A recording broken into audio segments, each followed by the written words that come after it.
Patreon और अन्य माध्यमों से नेशनल दस्तक का सहयोग करने वाले सभी दर्शकों का बहुत बहुत शुक्रिया। आपके सहयोग से ही बहुजन मीडिया को नई ऊंचाई मिल रही है और मनोबल और अधिक बढ़ रहा है। आशा है आगे भी आप हमें ऐसे ही सपोर्ट करते रहेंगे। धन्यवाद।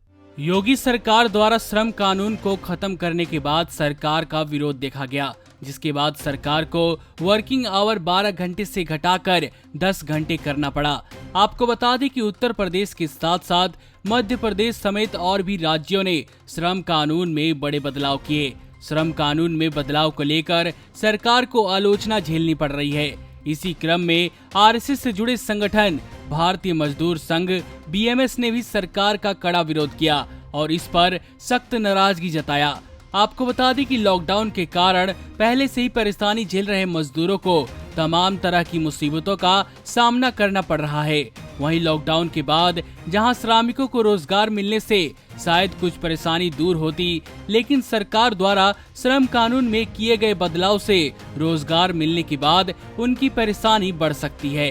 श्रम कानून मामले में बीएमएस महासचिव व संगठन में वरिष्ठ प्रवक्ता ब्रिजेश उपाध्याय ने पत्रकार बरखा दत्त को बताया, आरएसएस से जुड़ी बीएमएस श्रमिक कानूनों और प्रवासी मजदूरों के मुद्दे पर बहुत नाराज है।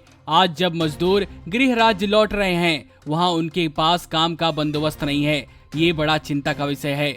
बिहार के 35 लाख प्रवासी अगर वहां लौटेंगे तो वहां का इंफ्रास्ट्रक्चर ऐसा नहीं है कि सूबा उन लोगों को फौरन रोजगार मुहैया करा देगा।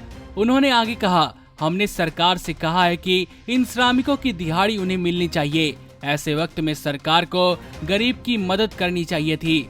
सुधार गवर्नेंस में होना चाहिए था, जबकि लेबर लॉ को सस्पेंड कर दिया गया। हमने 3 बड़े कारणों को लेकर विरोध प्रदर्शन का आह्वान किया है। ब्रजेश उपाध्याय ने बताया कि उन्होंने मामले में राज्य सरकारों को चिट्ठी लिखी है। मध्य प्रदेश के मुख्यमंत्री की तरफ से इसका जवाब आया, लेकिन गुजरात और उत्तर प्रदेश की तरफ से कोई जवाब नहीं आया। उन्होंने कहा कि वह मजदूरों के हितों के लिए खड़े रहेंगे, चाहे उन्हें कोर्ट क्यों न जाना पड़े। इसके अलावा उन्होंने सरकार द्वारा अर्थव्यवस्था के लिए जारी किए गए पैकेज को घिसा पीटा उपाय बताया और कहा कि अर्थव्यवस्था को पुनर्जीवित करने के नए उपाय सामने लाए जाएं। संगठन के प्रवक्ता ने बताया कि अर्थव्यवस्था में सुधार के लिए सरकार कह रही है कि निजीकरण के सिवाय कोई और विकल्प नहीं है, जिससे पता चलता है कि सरकार आर्थिक हालात सुधारने के उपाय के बारे में नहीं सोच पा रही है। आपको बता दें कि कुछ दिनों पहले प्रधानमंत्री नरेंद्र मोदी ने 20 लाख करोड़ के आर्थिक पैकेज की घोषणा की थी, जिस पर विपक्षी दल कांग्रेस ने सवाल खड़े किए और वास्तविक पैकेज को 20 के बजाय मात्र 4 लाख करोड़ का बताया था। नमस्कार। नेशनल दस्तक अपनी आर्थिक जरूरतों को पूरा करने के लिए अपनी ऑडियंस पर निर्भर है। बहुजन समाज से संबंधित मुद्दों को उठाने के कारण यूट्यूब की तरफ से नेशनल दस्तक की कई वीडियो पर एड्स नहीं दी जाती, जिसके कारण हमें आर्थिक समस्याओं का सामना करना पड़ रहा है। आपका एक छोटा सा कदम बहुजन मीडिया को बचा सकता है। आपके सहयोग और सहायता के कारण ही हमने अभी तक यह मुकाम हासिल किया है। नेशनल दस्तक को आप पैट्रियन के जरिए सपोर्ट कर सकते हैं।